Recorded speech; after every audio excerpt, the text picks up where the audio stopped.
नाज़रीन अवामी न्यूज़ में खबरुनि सिलसिलो जारी है। वक्त केपरो में खबर ॾींदा। केपरो में सरवरी तंज़ीम जे अॻवान हाजी यूसुफ इंगोरजो, मोहम्मद अज़ीम जुणेजो, अमर अब्बास बम्बरो ऐं ॿियनि प्रेस कॉन्फ्रेंस कंदे चयो आहे त बचल मुगल हिकु भेरो ॿीहर सरवरी तंज़ीम जे मरकज़ी चेयरमैन मखदूम सईद जमा आतिफ जे ख़िलाफ़ प्रेस कॉन्फ्रेंस करे कूड़ा इल्ज़ाम हणी रहियो आहे, जंहिंजे करे सरवरी जमायत ऐं सरवरी तंज़ीम जे माण्हुनि जी दिलि आज़ारी थी आहे। हिननि वस वारनि खां घुर कई आहे त बचल मुगल ख़िलाफ़ कार्रवाई करे सरवरी तंज़ीम जे माण्हुनि मां बेचैनी ख़त्म कई वञे। सरवरी तंज़ीम चेयरमैन क़िबला मखदूम सईद जमा साईं जिन जे ख़िलाफ़ हाला जे रवासी बचल मुगल गुज़िरियल कुझु ॾींहं पहिरीं हाला में प्रेस कॉन्फ्रेंस कंदे मुख़्तलिफ़ इल्ज़ाम लॻाया ऐं साईं जिन जे हवाले सां तमामु ग़लति ॻाल्हियूं कयूं। कल्ह वरी हैदराबाद प्रेस कॉन्फ्रेंस करे मुख़्तलिफ़ इल्ज़ाम लॻाया आहिनि। अॼु असांजी ही प्रेस कॉन्फ्रेंस इन ई हवाले सां आहे त पहिरीं बि असां खिपरो सांगड़ ऐं ॿियनि मुख़्तलिफ़ जॻहियुनि ते सरवरी तंज़ीम जे प्लेटफार्म तां अॼु प्रेस कॉन्फ्रेंस कई करे इन जी मज़म्मत करे चुका आहियूं। अॼु दोस्तनि जी तवसल सां असां इहा ॻाल्हि वाज़ह था करियूं त बचल मुगल क़िबला मखदूम सईद जमा साईं जिन जो मैनेजर रहियो आहे, जंहिंखे संदसि कम में करप्शन करण ते साईं जिन हटायो आहे।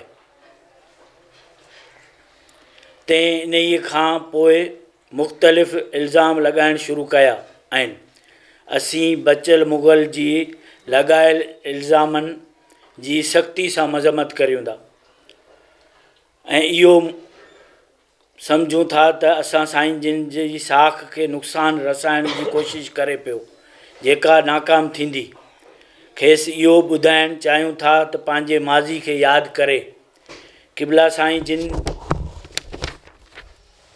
जे एहसाननि खे यादि करे त कीअं हिकु नौकर खे साईं जिन नवाज़ियो ऐं हाणे मखदूम ख़ानदान सां बुग़्ज़ रखंदड़ धुरियुनि जी चुर्च ते साईं जिन जी साख खे नुक़सानु रसाइण जी नाकाम कोशिशि करे रहियो आहे।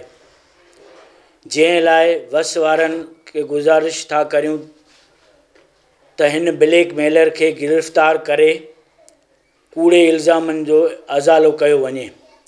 असां सरवरी तंज़ीम तालका खिपरो जी इन प्लेटफार्म तां ऐं ज़िले सांगड़ जो सदर हुअण जी हैसियत सां असां वज़ीर आला सिंध, IG सिंध, SSP मटियारी खां मुतालबो था करियूं त बचल मुगल खे फौरी गिरफ़्तार कयो वञे।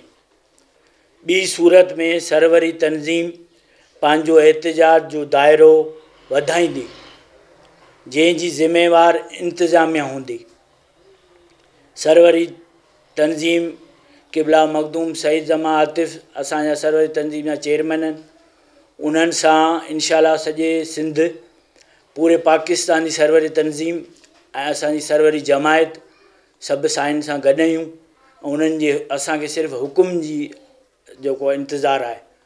साईं हुकुम कंदा त असीं उन जो घेराव कंदासूं ऐं पोइ उन जेको इन अमल जी जेको आहे पोइ ज़िम्मेवार जेको इंतिज़ामिया हूंदी, उन लाइ असां जेको चवंदासूं त असांजो फुल फोर उनखे गिरफ़्तार कयो वञे ऐं जेको आहे असांजे इन एहतजाज जेको अॼु प्रेस कॉन्फ्रेंस जे ज़रिए असां कयूं पिया, उहो असां आला जी क़यादत आहे पाकिस्तान जी, उन्हनि खे असीं चऊं था फुल फोर उनखे गिरफ़्तार कयो वञे। मज़ीद खबरों और तफसीलात के लिए विज़िट करें हमारी वेबसाइट www.awamiNewsHD.com।